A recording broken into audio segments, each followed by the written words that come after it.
صلیبیوں نے یہ فیصلہ کر لیا تھا کہ وہ کرک میں بیٹھے بیٹھے صلاح الدین ایوبی کا انتظار نہیں کریں گے۔ انہوں نے فوج کو تقسیم کرنا شروع کر دیا۔ فرانس کی فوج کو انہوں نے سلطان ایوبی کی فوج کو راستے میں روکنے کے لیے تیاری کا حکم دیا۔ ریمانڈ کی فوج مسلمانوں کی فوج پر عقب سے حملے کے لیے مقرر ہوئی۔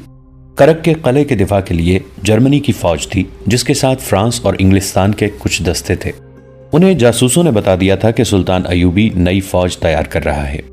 صلیبی حکمرانوں نے اس اقدام کا جائزہ لیا کہ وہ صلاح الدین ایوبی کے ٹریننگ کیمپ پر حملہ کر کے پیچھے ہٹائیں، لیکن ان کی انٹیلیجنس نے اس تجویز کی مخالفت کی۔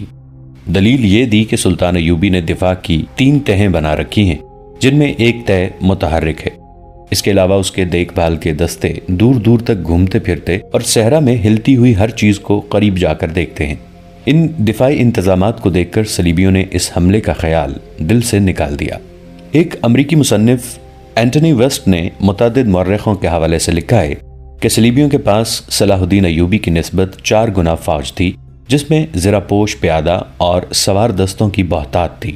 اگر یہ فوج صلاح الدین ایوبی پر براہ راست حملہ کر دیتی تو مسلمان زیادہ دیر جم نہ سکتے، مگر صلیبی فوج کو شوبک کی شکست میں جو نقصان اٹھانا پڑا تھا، اس کی ایک دہشت بھی تھی جو میدان جنگ سے بھاگے ہوئے فوجیوں پر طاری تھی۔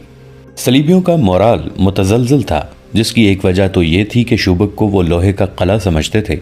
وہ اپنی فوج کو صحرا میں بھیج کر اس خوش فہمی میں مبتلا ہو گئے تھے کہ سلطان ایوبی کو قلعوں سے دور ہی ختم کر دیں گے۔ وہ کرک کے دفاع میں بیٹھے رہے اور ایوبی نے شوبک لے لیا اور صحرا میں صلیبیوں کو آمنے سامنے کی جنگ کا موقع دیے بغیر انہیں چھاپا ماروں سے مروا دیا۔ اس کی آگ کی ہانڈیوں نے گھوڑوں اور اونٹوں کو اتنا دہشت زدہ کیا کہ خاصے عرصے تک جانور معمولی سی آگ دیکھ کر بھی بدک جاتے تھے۔ اینٹنی ویسٹ نے یہ ثبوت بھی مہیا کیا ہے کہ صلیبی فوج مختلف بادشاہوں اور ملکوں کی مرکب تھی، جو بظاہر متحد تھی، لیکن یہ اتحاد برائے نام تھا، کیونکہ ہر بادشاہ اور اس کی فوج کا اعلیٰ کمانڈر ملک گیری اور بادشاہی کی توسیع کا خواہش مند تھا۔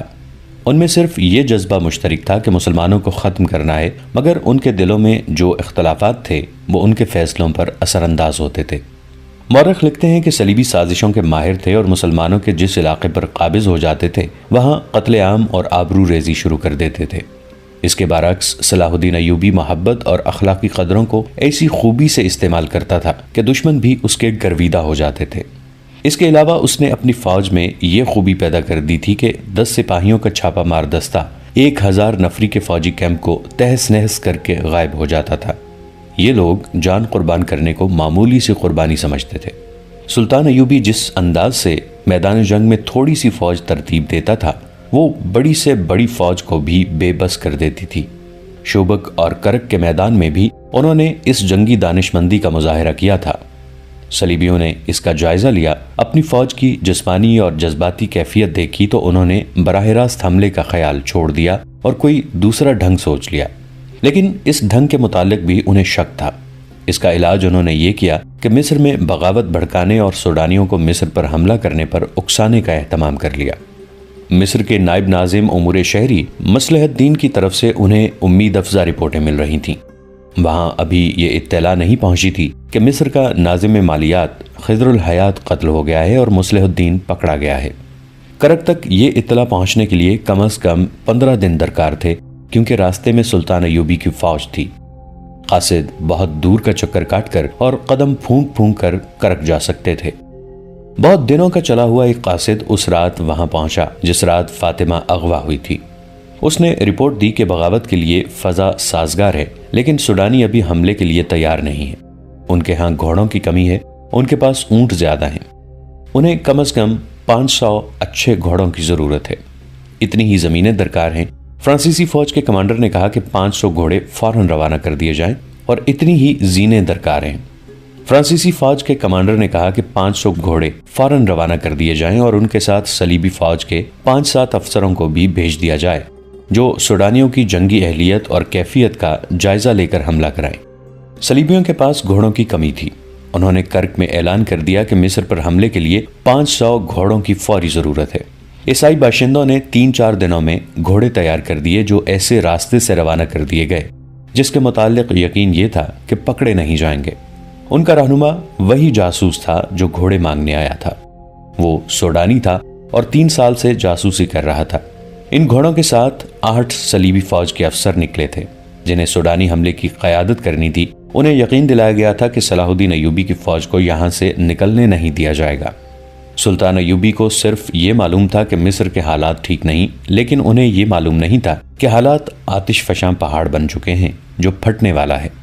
علی بن سفیان نے انہیں یہ تسلی دے رکھی تھی کہ انہوں نے جاسوسی کا جو جال بچھایا ہے وہ خطروں سے قبل از وقت خبردار کر دے گا۔ انہیں خضر الحیات کے قتل اور مصلح الدین کی گرفتاری کا ابھی علم نہیں تھا۔ غیاث کو مشورہ دیا گیا کہ وہ سلطان ایوبی کو اطلاع بھجوا دے، لیکن اس نے یہ کہہ کر اس مشورے پر عمل نہیں کیا تھا کہ تفتیش مکمل کر کے اصل صورتحال سے سلطان ایوبی کو آگاہ کرے گا۔ فاطمہ کو گشتی دستے کے کمانڈر نے رات الگ خیمے میں رکھا۔ شہر کا دھندلکا ابھی صاف نہیں ہوا تھا جب اسے اور نقاب پوشوں کو 8 محافظوں کے ساتھ قاہرہ کے لیے روانہ کر دیا گیا۔ یہ قافلہ سورج غروب ہونے کے بعد قاہرہ پہنچا اور سیدھا کوتوالی گیا۔ غیاث اس واردات کی تفتیش میں مصروف تھا۔ اس وقت وہ تہہ خانے میں تھا۔ اس نے مصلح الدین کے گھر کی تلاشی لی اور وہاں سے اس کی داشتہ کو برآمد کیا۔ وہ اپنے آپ کو ازبک مسلمان بتاتی تھی۔ اس نے غیاث کو گمراہ کرنے کی بہت کوشش کی۔ اس کے جواب میں غیاث نے اسے کوٹھڑی کی جھلک دکھائی جہاں بڑے بڑے سخت جان مرد بھی سینے کے راز اگل دیا کرتے تھے۔ لڑکی نے اعتراف کر لیا کہ وہ یروشلم سے آئی ہے اور عیسائی ہے۔ اس نے اس اعتراف کے ساتھ غیاث کو اپنے جسم اور دولت کے لالچ دینے شروع کر دیے۔ غیاث نے مصلح الدین کے گھر کی تلاشی میں جو دولت برآمد کی تھی اس نے اس کا دماغ ہلا دیا تھا۔ وہ سمجھ گیا تھا کہ مصلح الدین کیوں صلیبیوں کے جال میں پھنس گیا تھا۔ خود لڑکی اس قدر پرکشش اور چرب زبان تھی کہ اسے ٹھکرانے کے لیے پتھر دل کی ضرورت تھی۔ غیاث نے اپنا ایمان ٹھکانے رکھا۔ اس نے دیکھ لیا تھا کہ یہ تو کوئی بہت بڑی سازش ہے جس کی کڑیاں یروشلم سے جا ملتی ہیں۔ اس نے لڑکی سے کہا کہ وہ ہر ایک بات بتا دے۔ لڑکی نے جواب دیا، میں جو کچھ بتا سکتی تھی بتا دیا ہے۔ اس سے آگے کچھ بتاؤں گی تو یہ صلیب کے ساتھ دھوکہ ہوگا۔ میں صلیب پر ہاتھ رکھ کے حلف اٹھا چکی ہوں کہ اپنے فرض کی ادائیگی میں جان دے دوں گی۔ میرے ساتھ جو بھی سلوک کرنا چاہو کر لو، میں کچھ نہیں بتاؤں گی۔ اگر مجھے آزاد کر کے یروشلم یا کرک پہنچا دو گے تو منہ مانگی دولت تمہارے قدموں میں رکھ دی جائے گی۔ مصلح الدین تمہاری قید میں ہے، اس لیے پوچھ لو، وہ تمہارا بھائی ہے، شاید کچھ بتا دے۔ غیاث نے اس سے مزید کچھ بھی نہ پوچھا۔ وہ مصلح الدین کے پاس چلا گیا۔ مصلح الدین بڑی بری حالت میں تھا۔ اسے چھت کے ساتھ اس طرح لٹکایا گیا تھا کہ رسہ کلائیوں سے بندھا تھا اور اس کے پاؤں فرش سے اوپر تھے۔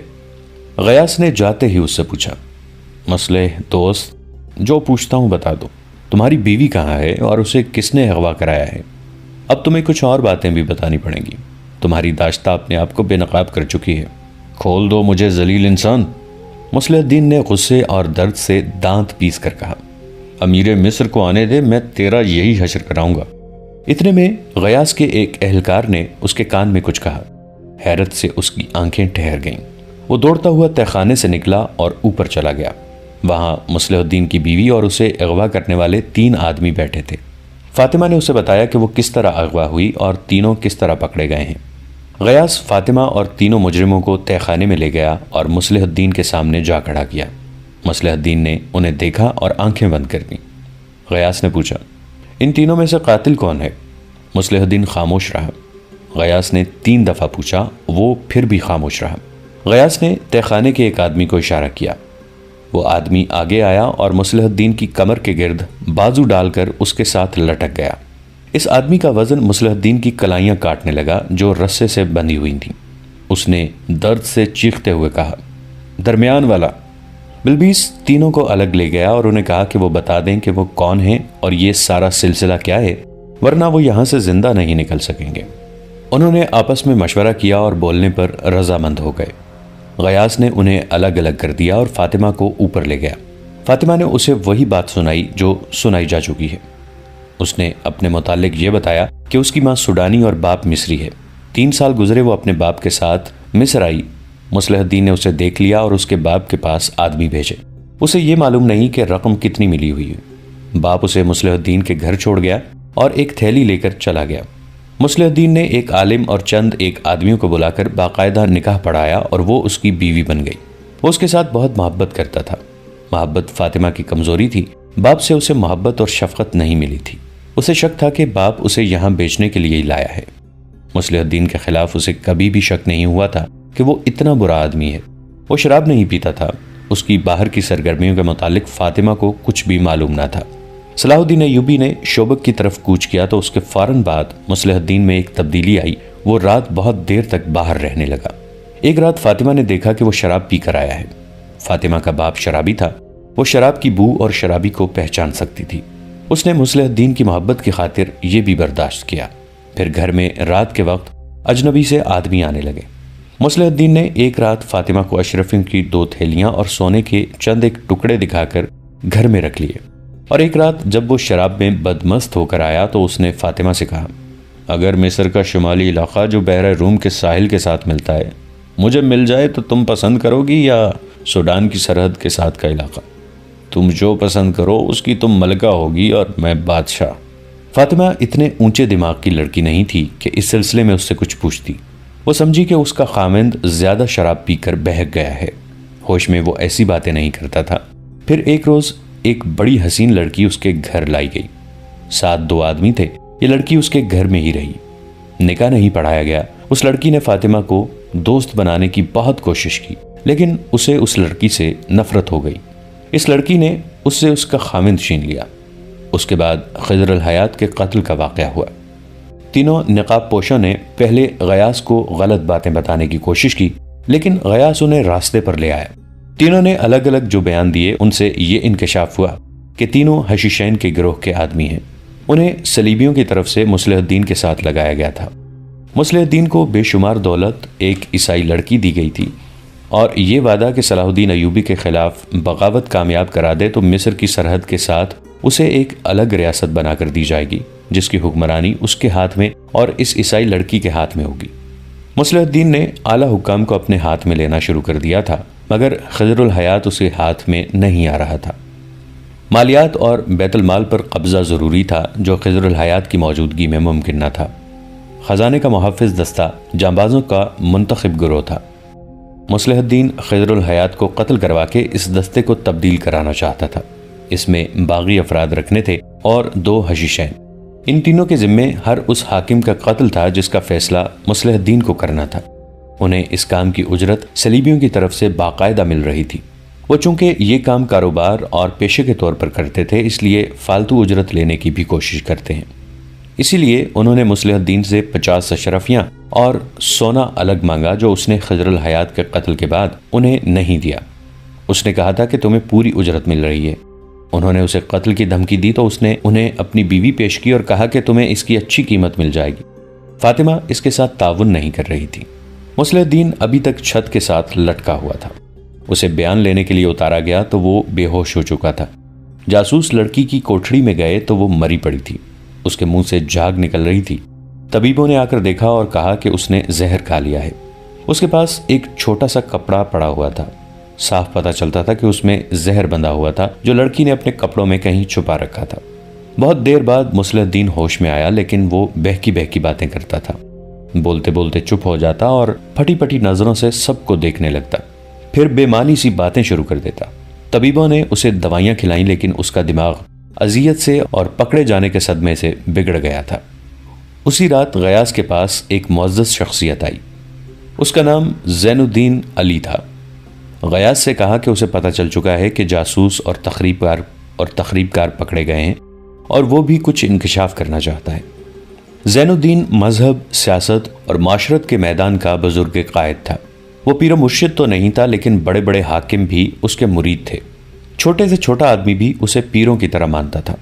اسے حاکموں اور معاشرت میں اونچی حیثیت کے 2-4 افراد سے پتہ چلا تھا کہ سلطان ایوبی اور اس کی فوج کی غیر حاضری سے دشمن فائدہ اٹھا رہا ہے، اور ایسی چابک دستی سے سازش اور بغاوت کا زہر پھیلا رہا ہے کہ کسی کو پکڑنا آسان نہیں۔ زین الدین نے غیاث اور علی بن سفیان کے نائب حسن بن عبداللہ کو بتانے کی بجائے اپنے طور پر اس تخریب کاری کی جاسوسی شروع کر دی تھی۔ فوج کے چھوٹے بڑے افسر بھی اس کی محفل میں آتے تھے۔ اس نے ان سے بہت سی باتیں معلوم کر لی تھیں، اور متعدد ذمہ دار افراد کے نام اور ان کی سرگرمیاں بھی معلوم کر لی تھیں۔ اس نے دراصل ذاتی طور پر تخریب کاروں کے خلاف اپنا ایک گروہ تیار کر لیا تھا، جس نے نہایت نازک راز حاصل کر لیے تھے۔ ایک مصری وقائع نگار محمد فرید ابو حدید نے اپنی تصنیف سلطان صلاح الدین ایوبی میں سازش اور بغاوت کے انکشاف کا سرا زین الدین علی کے سر باندھا ہے، اور 3-4 مورخین کے حوالے دیے ہیں، لیکن اس دور کی جو تحریریں محفوظ ہیں ان سے پتہ چلتا ہے کہ محکمہ مالیات کے ناظم کے قتل سے صلیبیوں کی یہ سازش بے نقاب ہوئی تھی، جس کے اعلی کار وہ مسلمان تھے جن پر سلطان ایوبی کو اعتماد تھا۔ بہرحال بزرگ شخصیت کی ذاتی کاوش اور اس کا جو حاصل تھا وہ قومی سطح کا ایسا کارنامہ تھا جسے مورخین نے بجا طور پر خراج تحسین پیش کیا ہے۔ اس نے غیاث سے کہا کہ وہ ابھی کچھ دن اور جاسوسی جاری رکھنا چاہتا تھا تاکہ ہر ایک سازشی کی نشاندہی ہو جائے، لیکن ان تخریب کاروں کی گرفتاری کی خبر شہر میں مشہور ہو گئی ہے، جس سے ان کے ساتھی روپوش ہو جائیں گے۔ اس نے نام اور پتے وغیرہ بتا دیے، اپنے آدمی بھی غیاث کے حوالے کر دیے۔ حسن بن عبداللہ کو بلا لیا گیا۔ حسن اور غیاث نے فیصلہ کیا کہ سلطان ایوبی کو فوری طور پر اطلاع دی جائے گی۔ اس کے لیے زین الدین کو ہی منتخب کیا گیا اور اسی روز اسے 12 سواروں کے محافظ دستے کے ساتھ شوبک روانہ کر دیا گیا۔ تیسری شام یہ قافلہ شوبک پہنچا۔ سلطان ایوبی نے جب زین الدین کو دیکھا تو حیران بھی ہوئے اور خوش بھی۔ وہ اس شخصیت سے واقف تھے، وہ بغلگیر ہو کر ملے۔ زین الدین نے کہا، میں کوئی اچھی خبر نہیں لایا۔ ناظم مالیات خضر الحیات قتل ہو چکا ہے اور اس کا قاتل آپ کا نائب ناظم مصلح الدین کوتوالی میں پاگل ہو گیا ہے۔ سلطان کا رنگ پیلا پڑ گیا۔ زین الدین نے انہیں تسلی دی اور تفصیلات سنا دی۔ اس فوج کے متعلق جو مصر میں تھی اس نے بتایا کہ اس میں بے اطمینانی پھیلا دی گئی ہے۔ اس قسم کی افواہیں پھیلا دی گئی ہیں کہ شوبک کو سر کرنے والی فوج کو سونے چاندی سے مالا مال کر دیا گیا ہے اور اسے عیسائی لڑکیاں بھی دی گئی ہیں۔ مصر والی فوج میں یہ دہشت بھی پیدا کر دی گئی ہے کہ سوڈانیوں کو بہت بڑا لشکر مصر پر حملہ کرنے والا ہے، جسے مصر کی یہ تھوڑی سی فوج نہیں روک سکے گی۔ اس فوج کے ہر ایک سپاہی کو قتل کرا دیا جائے گا اور صلاح الدین ایوبی چاہتا ہی یہی ہے کہ یہ فوج قتل ہو جائے۔ اس کے علاوہ یہ افواہ بھی پھیلائی گئی ہے کہ سلطان ایوبی محاذ پر شدید زخمی ہو گیا ہے، شاید زندہ نہیں رہے گا۔ اس کے کمانڈر وہاں منمانی کر رہے ہیں۔ زین الدین نے بتایا کہ سلطان ایوبی کے زخمی ہونے کی خبر پر یقین کر لیا گیا ہے، اسی لیے مصلح الدین جیسے حاکم مصر کو صلیبیوں کی مدد سے چھوٹے چھوٹے ٹکڑوں میں تقسیم کرنے اور اپنی خود مختار ریاستوں کے قیام کے انتظامات کر رہے ہیں۔ سلطان ایوبی نے وقت ضائع کیے بغیر برق رفتار قاصد بلایا اور نور الدین زنگی کے نام ایک پیغام میں مصر کے یہ سارے حالات لکھے اور اس سے فوجی مدد مانگی۔ انہوں نے لکھا کہ میں یہاں رہتا ہوں تو مصر ہاتھ سے جاتا ہے، چلا جاتا ہوں تو شوبک کی فتح شکست میں بدل جائے گی، لیا ہوا علاقہ کسی قیمت پر واپس نہیں دیا جائے گا۔ میں ابھی فیصلہ نہیں کر سکا کہ یہاں رہوں یا مصر چلا جاؤں۔ انہوں نے قاصد سے کہا کہ وہ دن اور رات گھوڑا بگاتا رہے، گھوڑا تھک جائے تو جو کوئی سوار سامنے آئے اس سے گھوڑا بدل لے، کوئی انکار کرے تو اسے قتل کر دے، رفتار کم نہ ہو، اور اسے یہ بھی ہدایت دی گئی کہ اگر وہ دشمن کے گھیرے میں آ جائے تو نکلنے کی کوشش کرے اور اگر پکڑا جائے تو یہ پیغام منہ میں ڈال کر نگل لے، دشمن کے ہاتھ پیغام نہ لگے۔ قاصد روانہ ہو گیا۔ سلطان ایوبی نے ایسا ہی ایک اور قاصد بلایا اور اسے اپنے بھائی تقی الدین کے نام پیغام لکھ کر اسے وہی ہدایت دیں جو پہلے قاصد کو دی تھی۔ اس پیغام نے انہوں نے اپنے بھائی کو لکھا کہ تمہارے پاس جو کچھ بھی ہے، جتنے لڑاکا آدمی اکٹھے کر سکتے ہو، گھوڑوں پر سوار ہو جاؤ اور قاہرہ پہنچو۔ راستے میں بلا ضرورت رکنا نہیں۔ مجھے معلوم نہیں میں تمہیں کہاں ملوں گا بھی یا نہیں۔ اگر قاہرہ میں ہماری ملاقات نہ ہو سکی اور میں زندہ نہ ہوا تو عمارت مصر سنبھال لینا۔ مصر بغداد کی خلافت کی مملکت ہے اور خدائے ذوالجلال نے اس مملکت کی ذمہ داری ایوبی خاندان کو سونپی ہے۔ روانگی سے پہلے قبلہ والد محترم نجم الدین ایوب کے آگے جھکنا اور انہیں کہنا کہ وہ تمہاری پیٹھ پر ہاتھ پھیریں، پھر محترمہ والدہ کی قبر پر فاتحہ پڑھ کر ان کی روح سے دعائیں لے کر آنا۔ اللہ تمہارے ساتھ ہے، میں جہاں ہوں وہاں اسلام کا پرچم سرنگون نہیں ہوگا، تم مصر میں اس پرچم کو سربلند رکھو۔ یہ قاصد بھی روانہ ہو گیا۔ ان دونوں میں سے جو قاصد نور الدین زنگی کے پاس پہنچا اس کی جسمانی حالت یہ تھی کہ اس کا بایاں بازو تلواروں کے زخم سے قیمہ بنا ہوا تھا، اس کی پیٹھ میں ایک تیر اترا ہوا تھا۔ وہ زنگی کے قدموں میں گرا اور اتنا ہی کہہ سکا کہ راستے میں دشمن مل گیا تھا، اس حال میں پیغام لے کے نکلا ہوں۔ اس نے پیغام زنگی کے ہاتھ میں دیا اور شہید ہو گیا۔ نور الدین زنگی رحمۃ اللہ علیہ کی فوج جب شوبک کے قریب پہنچی تو قلعے اور شہر میں اعلان ہو گیا کہ صلیبیوں کا بہت بڑا حملہ آ رہا ہے۔ دوستو آج کے لیے اتنا ہی۔ اسی کہانی کی اگلی قسط کے ساتھ بہت جلد حاضر ہوں گے۔ نیچے کامنٹ سیکشن میں اپنی رائے کا اظہار ضرور کیجیے گا۔